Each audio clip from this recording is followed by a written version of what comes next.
Okay, perspective part 2. Hopefully everybody watched that first video on part 1 about Brunelleschi and how he developed linear perspective, and you understand what a horizon line is, or it's also known as eye level. So it depends on if you're standing, sitting, where you're positioned at what you're looking at.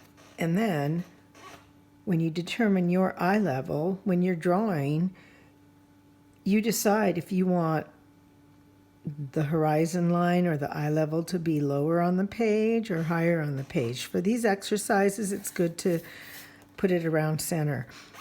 And then now, because this is 2-point perspective, you're going to have 2 vanishing points instead of 1.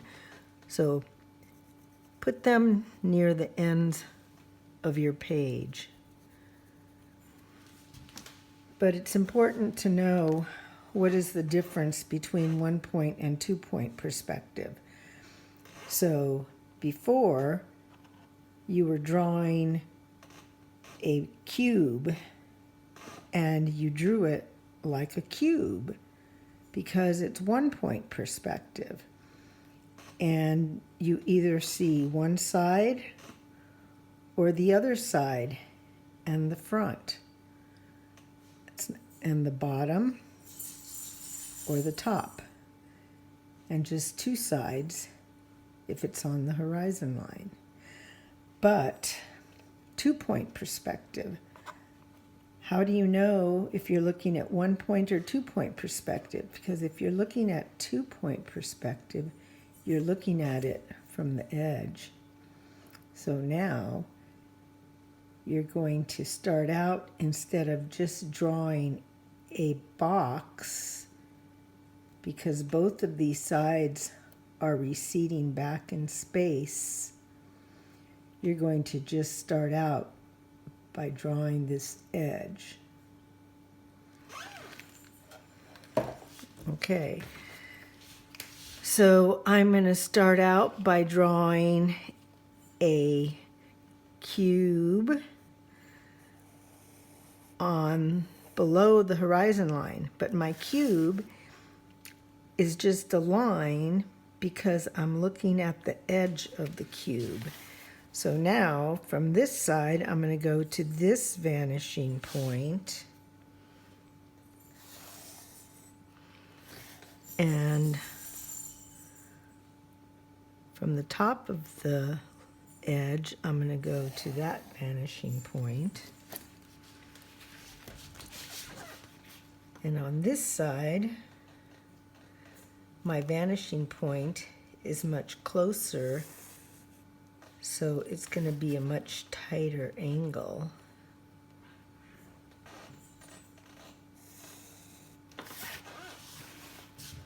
More open, tighter, because it's closer. So now I have to decide if this is a cube.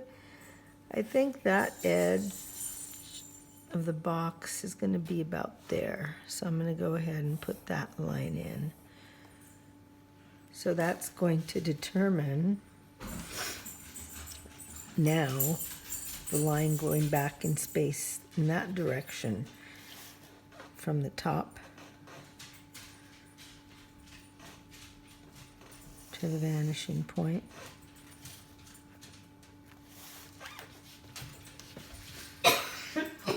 Sorry.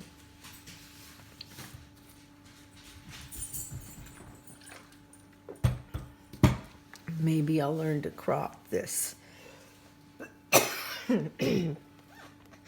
So now, on this side, I have to also decide, and since this is closer, I think that's going to be tighter.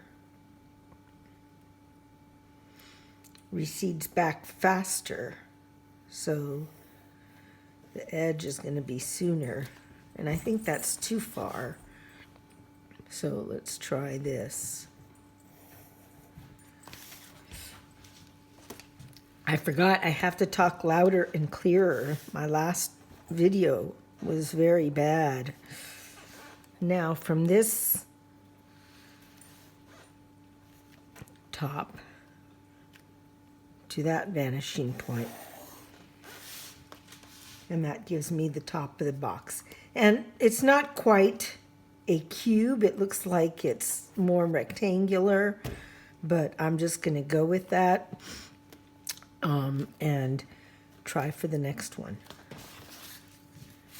So this is going to be above the horizon line. Again, I just start with the edge of my box, and I'm going to find the sides as they recede back in space to the vanishing points.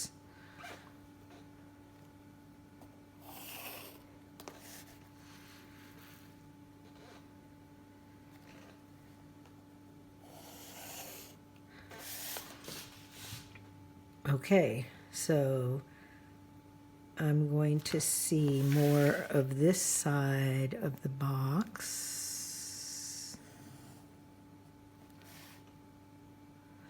And that looks not square, so I'm going to erase that. And while I'm at it, I'm going to erase that. And I'm using this pencil instead of a drawing pencil because it holds its edge longer. The drawing pencils are soft so that you can get dark with them, but for these exercises, they don't really need to be that dark. Just dark enough to see them when you send me your photograph. And this side will be a little bit tighter, so I think about there is good. And I don't think that's going to be a square either. It looks like it's probably going to be rectangular. Also, yeah, well, closer than the other one.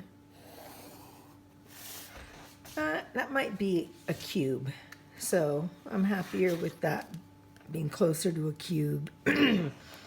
And, you know, on second looking at this, maybe that's not so far off, but it could be better. Okay, so now my third one, because I drew these close, it's going to be a little tight, but that's okay.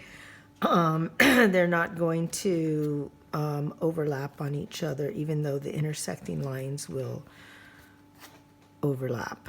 So now I'm going to be on the horizon line. And I'm only going to see two sides when it's on the horizon line.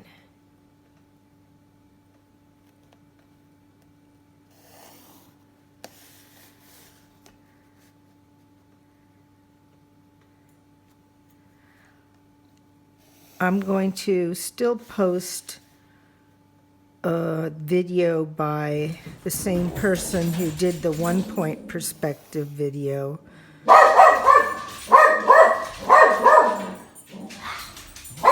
Sarge. Hey.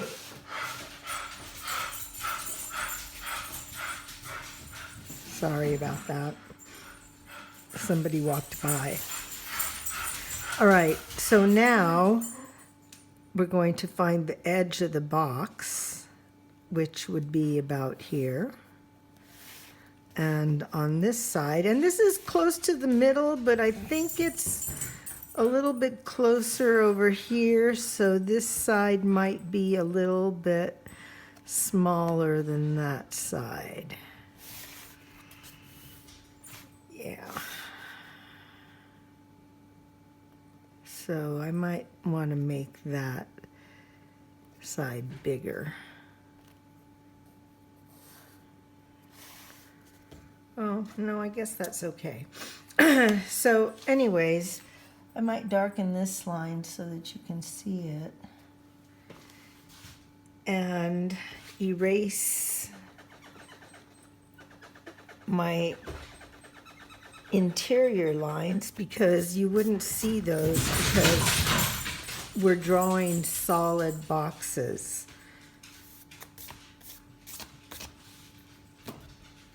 Okay, now that's this portion of it. Okay, so now for drawing the circles and ellipses in the 2-point perspective boxes. Again, you go from corner to corner, and the sharper your pencil is, the more accurate you're going to be.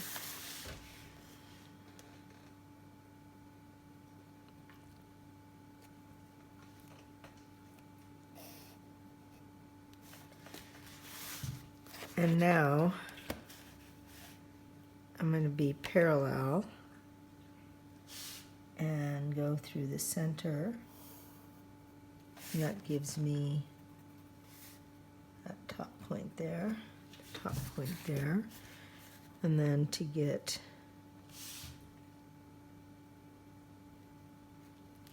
the middle of there, I go from the vanishing point through the center point, and that tells me that's the midpoint of that side, midpoint of that side, midpoint of that side. It's going back in space. I'm not talking loud enough, sorry.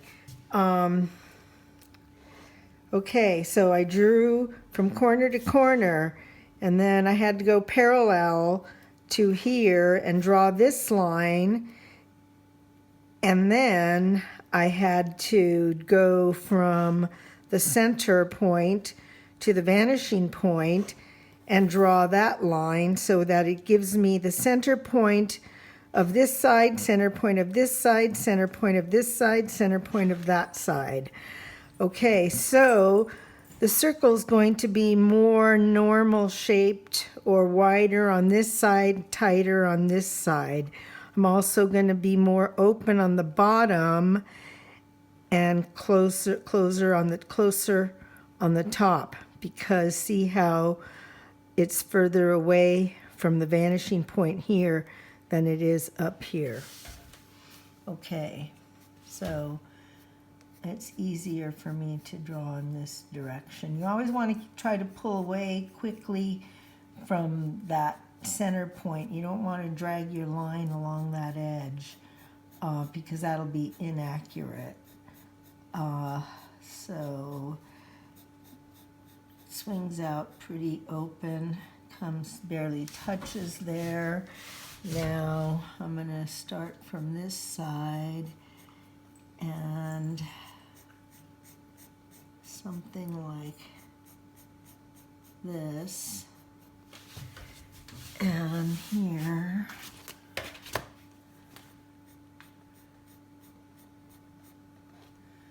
again this side is going to come down. Well, it shouldn't be right at the edge.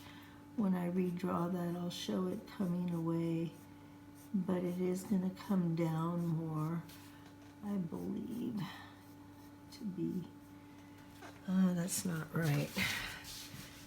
Come from this side. So something more like that. And that's how it'll work out for you. You're going to have to find it as you sketch it out. And I'm going to come back and try to commit to my line and darken what I see as being the trajectory of the circle as it recedes back in space. I'm just having a hard time continuing to talk loud enough.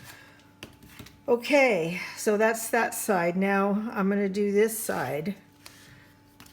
Putting an X through the box as accurately as possible. You don't have to watch all of this video, because if you know what you're doing already, just go ahead and do it. I'm going to keep this video going for those people who feel like they need more instruction. again from the center point to the vanishing point.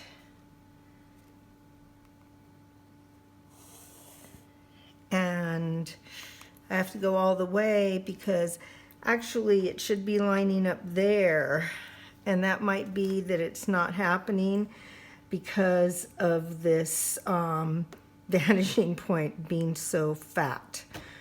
So you might want to keep your vanishing point smaller, but I think I'm just going to go with it like this and use these as my points. It's not quite that far off. I'm going to use this to try to make sure I'm parallel. And remember, we're doing fine art drawing, not architectural rendering, so everything doesn't have to be exact. We're doing these exercises to kind of get a sense of what happens with circles. Like when I look at this circle, I can tell there's something wrong up there. That doesn't quite look right. Probably it needs to be a little bit broader out there. And maybe not so broad there. Anyways, I could play with it more, but I'm going to move on to this one. So now this one is coming out over here. And maybe why I'm feeling so like the circle's not quite right, maybe because it's not quite a cube. Maybe one side is longer, maybe it's more of a rectangular shape.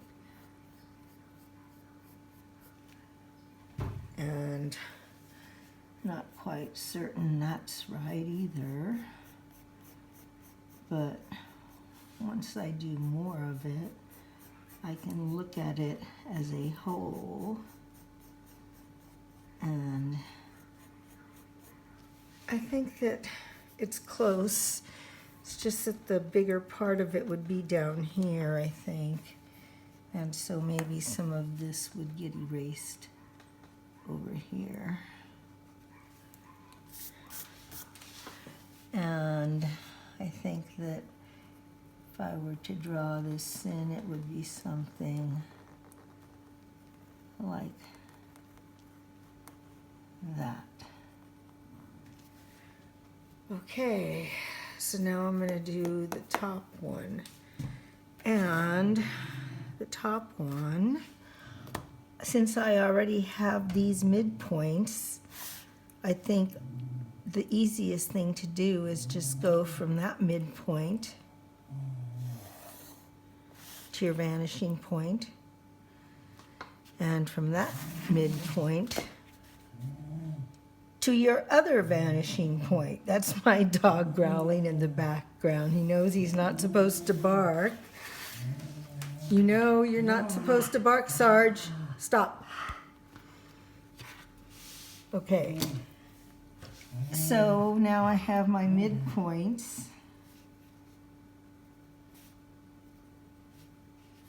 And these are more difficult to draw because they're so flattened. So do the best you can. It's the process of doing it that you're learning from. So if you're not getting it right, erase it and keep trying. So here, this comes away, touches there. And I think I have my head over what I'm doing. Sorry. I wonder if that's happened more than once. All right. Anyways, that's what all three of these boxes will look like. I'm going to go ahead and end the video now, and I'll post a picture of what the finished part two, 2-point perspective should look like.